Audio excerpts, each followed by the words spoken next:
Hello, good morning all. मी Rupali. Welcome back to my channel. आज आहे मार्गशीर्ष महिन्यातला सेकंड थर्सडे. मी लवकर उठलेच होते, तर म्हटलं आज व्हिडिओ शूट करून माझं मॉर्निंग रुटीन तुमच्या संग शेअर करेल. मी लवकर उठून सर्वप्रथम माझं आवरून घेतलं. माझं आवरल्यानंतर मग मी घराची साफसफाई करायला घेतली. गाईज, मी इंस्टाग्रामवरती खूप सारे व्हिडिओज असे पाहिले आहेत की थर्सडेला उपवासाच्या दिवशी हेड वॉश करायचं नाही व फरशी देखील क्लीन करायची नाही. खरं आहे का हे? म्हणजे मला लॉजिक समजलं नाही आहे. पण मी हे सगळं नाही पाळत.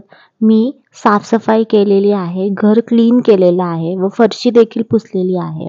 घर साफ असेल की प्रसन्न वाटतं आणि खूप फ्रेश वाटतं. माझं आवरून झालेलं आहे. आता मी देवपूजेला बसलेले आहे. तर देवपूजेचा सगळाच व्हिडिओ नाही शूट करू शकले मी, कारण मला जायचं होतं. सो मला घाई होती. सो मी फक्त कॅमेरा ऑन केला आणि त्याच्यात मी कशी येतीये हे देखील पाहिलं नाही. आत्ता मी पूजा मांडून ठेवली आहे.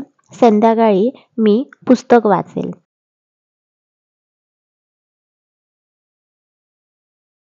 माझी पूजा करून झालेली आहे. तर चला आपण नाश्त्याची तयारी पाहूयात. तर आज होता थर्सडे, मग मला होता उपवास. मग सर म्हटले माझ्यासाठीही काही करू नको, आपण खिचडीच खाऊयात. माझ्यासाठी ते सोने पे सुहागाच झालेला आहे. कारण तसंही मला घाई झाली होती फार आणि मग शॉर्टकटमध्ये निपटवलं व नुसतं खिचडी केली आणि इथे कॉफी केली. तर गाईस, मला सांगा, कॉफी ही उपवासाला चालते का? माझा नाश्ता झालेला आहे. तर आता मी निघते आहे. आज म्हटलं चला निघतानाचा व्हिडिओ शूट करूयात. तर तुम्हाला माझा व्हिडिओ कसा वाटला गाईज? प्लीज कॉमेंट करून सांगा आणि माझ्या व्हिडिओला लाईक करा, शेअर करा आणि चॅनलला सबस्क्राईब करा. Thank you for watching. Bye bye.